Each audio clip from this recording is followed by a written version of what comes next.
आज दिनांक 5 अक्टूबर सन 2020 दिन सोमवार की लाउड स्पीकर कक्षा में आप सभी का स्वागत है। एक विशाल कांच के महल में न जाने किधर से एक भटका हुआ कुत्ता घुस गया। हजारों कांचों के टुकड़ों में अपनी शक्ल देखकर वह चौंका। उसने जिधर नजर डाली उधर ही हजारों कुत्ते दिखाई दिए। वह समझा कि ये सब उस पर टूट पड़ेंगे और उसे मार डालेंगे। अपनी शान दिखाने के लिए वह भौंकने लगा। उसे सभी कुत्ते भौंकते हुए दिखाई पड़े। उसकी आवाज की ही प्रतिध्वनि उसके कानों में जोर जोर से आती। उसका दिल धड़कने लगा। वह और जोर से भौंका। सब कुत्ते भी अधिक जोर से भौंकते हुए दिखाई दिए। आखिर वह उन कुत्तों पर झपटा, वे भी उस पर झपटे। बेचारा जोर जोर से उछला, कूदा, भौंका, चिल्लाया और अंत में गस खाकर गिर पड़ा। कुछ देर के बाद उसी महल में एक दूसरा कुत्ता आया। उसको भी हजारों कुत्ते दिखाई दिए, लेकिन वह डरा नहीं। प्यार से उसने अपनी दुम हिलाई। सभी कुत्तों की दुम हिलती हुई दिखाई दी। वह खूब खुश हुआ और कुत्तों की ओर अपनी पूंछ हिलाता बढ़ा। सभी कुत्ते उसकी ओर दुम हिलाते बढ़े। वह प्रसन्नता से उछला, कूदा, अपनी ही छाया से खेला, खुश हुआ और फिर पूंछ हिलाता हुआ बाहर चला गया। जब मैं अपने एक मित्र को हमेशा परेशान, नाराज और चिड़चिड़ाते हुए देखता हूं, तब इसी किस्से का याद आ जाता है। मैं उनकी मिसाल उस भौंकने वाले कुत्ते से नहीं देना चाहता, यह तो बड़ी अशिष्टता होगी, पर इस कहानी से वे चाहें तो कुछ सबक जरूर सीख सकते हैं। दुनिया कांच के महल जैसी है। अपने स्वभाव की छाया ही उस पर पड़ती है। आप भले तो जग भला, आप बुरे तो जग बुरा। अगर आप प्रसन्नचित्त रहते हैं, दूसरों के दोषों को न देखकर उनके गुणों की ओर ध्यान देते हैं, तो दुनिया भी आपसे नम्रता और प्रेम का बर्ताव करेगी। अगर आप हमेशा लोगों के ऐबों की ओर देखते हैं, उन्हें अपना शत्रु समझते हैं और उनकी ओर भौंका करते हैं, तो फिर वे क्यों ना आपकी ओर गुस्से से दौड़ेंगे। अंग्रेजी में एक कहावत है कि अगर आप हंसेंगे तो दुनिया भी आपका साथ देगी, पर अगर आपको गुस्सा होना और रोना ही है तो दुनिया से दूर किसी जंगल में चले जाना ही हितकर होगा। अमेरिका के मशहूर नेता अब्राहम लिंकन से किसी ने एक बार पूछा कि आपकी सफलता का सबसे बड़ा रहस्य क्या है। उन्होंने जरा देर सोचकर उत्तर दिया कि मैं दूसरों की अनावश्यक नुक्ताचीनी का कर उनका दिल नहीं दुखाता।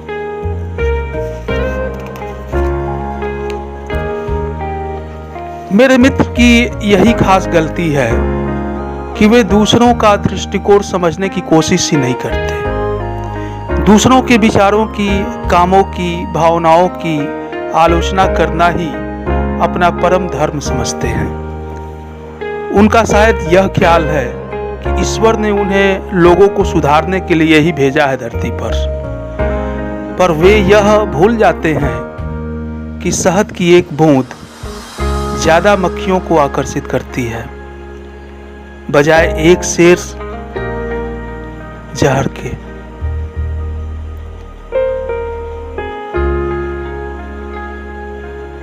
शहद की एक बूंद ज्यादा मक्खियों को आकर्षित करती है, बजाय एक शेर जहर के। दुनिया में पूर्ण कौन है? हर एक में कुछ न कुछ त्रुटियां रहती ही हैं। प्रत्येक व्यक्ति से गलतियां होती हैं। फिर एक दूसरे को सुधारने की कोशिश करना अनुचित ही समझना चाहिए। जैसा ईसा ने कहा था लोग दूसरों की आंखों का तिनका तो देखते हैं, पर अपनी आंख के सहतीर को नहीं देखते। दूसरों को सीख देना तो बहुत आसान काम है, अपने ही आदर्शों पर स्वयं अमल करना कठिन है। अगर हम अपने को ही सुधारने का प्रयत्न करें और दूसरों के अवगुणों पर टीका टिप्पणी करना बंद कर दें, तो हमारे मित्र जैसा हमारा हल कभी नहीं होगा। इसी सिलसिले में एक बात और, आप तो दूसरों की नुक्ताचीनी नहीं करेंगे ऐसी उम्मीद है, पर दूसरे ही अगर आपकी नुक्ताचीनी करना न छोड़ें तो मेरे मित्र अपनी बुराई या आलोचना सुनकर आग बबूला हो जाते हैं। भले ही वह दुनिया की दिन भर बुराई करते रहें, पर आपके लिए तो ऐसे मौक़ों पर दादू की पंक्तियाँ गुनगुना लेना बड़ा कारगर होगा। निंदक बाबा वीर हमारा, बिनही कौड़ी बहे विचारा, आपन डूबे और को तारे, ऐसा प्रीतम पार उतारे।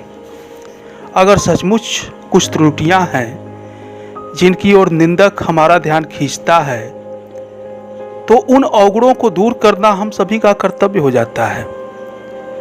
जिसने उनकी ओर ध्यान दिलाया उसका उपकार ही मानना चाहिए। एक दिन एक सज्जन से कुछ गलती हो गई, हमारे मित्र तुरंत बिगड़ गए और बिगड़ कर बोले, देखिए महाशय, यह आपकी सरासर गलती है, आइंदा ऐसा करेंगे तो ठीक नहीं होगा। बेचारे महाशय जी बड़े दुखी हुए, उनका अपमान हो गया, मन में क्रोध जागृत हुआ और वे बिना कुछ उत्तर दिए ही वहां से उठकर चले गए। दूसरे दिन मैंने उन महाशय जी से एकांत में कहा, देखिए गलती तो सभी से होती है, ऐसी गलती मैं भी कर चुका हूँ, दुखी होने का कोई कारण नहीं। आप तो बड़े समझदार हैं, कोशिश करें तो यह क्या बड़ी से बड़ी गलतियों को सुधारा जा सकता है, ठीक है ना।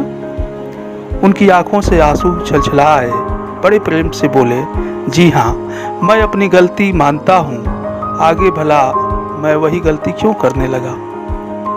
पर मोहब्बत से पेश आए तब न, आदमी तो प्रेम का भूखा रहता है। जब सरदार पृथ्वी सिंह ने हिंसा का मार्ग त्याग कर अपने को बापू के सामने अर्पण कर दिया, तब बापू को बहुत खुशी और संतोष हुआ। पर बापू जहां प्रेम और सहानुभूति की मूर्ति थे, वहीं बड़े परीक्षक भी थे। कुछ दिनों बाद उन्होंने पृथ्वी सिंह से कहा, सरदार साहब, अगर आप सेवाग्राम में आकर मेरे आश्रम में रह सकें, तभी मैं समझूंगा कि आपने अहिंसा का पाठ सचमुच सीख लिया है। पृथ्वी सिंह जरा चौंक कर बोले, आपका क्या मतलब बापूजी? भाई, मेरा आश्रम तो एक प्रयोगशाला जैसा ही है। जिन लोगों की कहीं नहीं बनती, अक्सर वे मेरे पास आ जाते हैं। उन सबको एक साथ रखने में मैं सीमेंट का काम करता हूँ, और वह सीमेंट मेरी अहिंसा ही है। मैं समझ गया बापूजी, पृथ्वी सिंह ने मुस्कुराकर कहा। आगे की कहानी यहाँ कहने की आवश्यकता नहीं, पर इसमें बापू के प्रेममय व्यवहार की एक झलक मिल जाती है। उन्होंने अपने प्रेम और सहानुभूति से कितने ही व्यक्तियों को अपनी ओर खींचा था।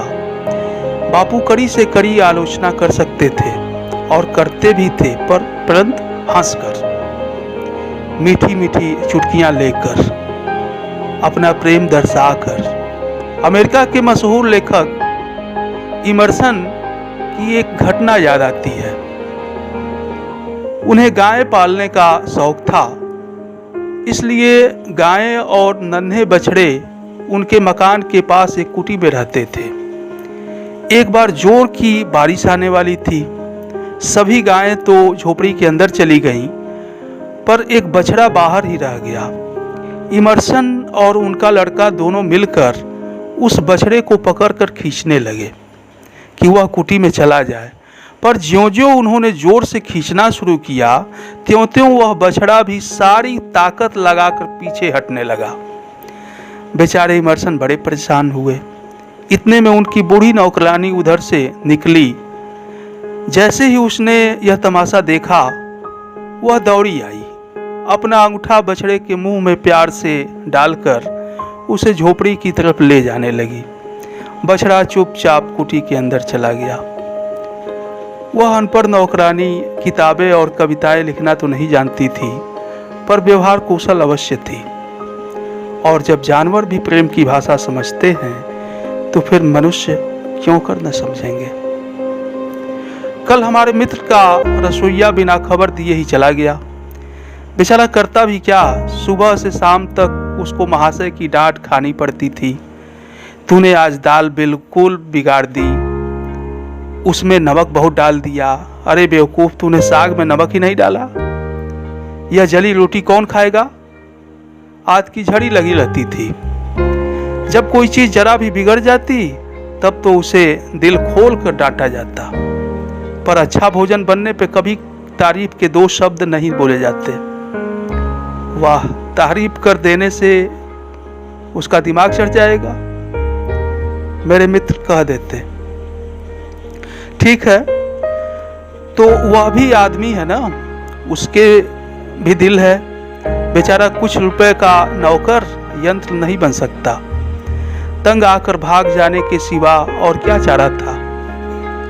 कहने का मतलब यह है कि उनकी किसी से नहीं बनती, न मित्रों से, न ऑफिस के कर्मचारियों से, और न घर के नौकरों से।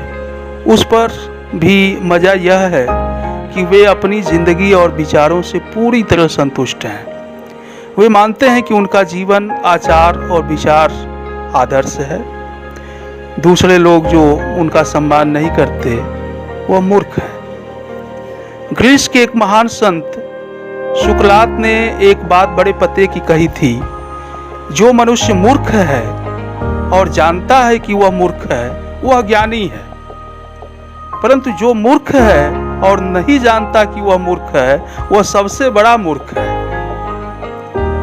अच्छा हो सुकरात की इस विचार को मेरे मित्र अपने कमरे में लिखकर टांग लें, लेकिन उनसे कहने का यह साहस कौन करे। इस पाठ में लेखक ने यह बताने का प्रयास किया है कि हमें केवल अपने से ही संतुष्ट नहीं होना चाहिए, हमें दूसरों के विचारों का भी सम्मान करना चाहिए।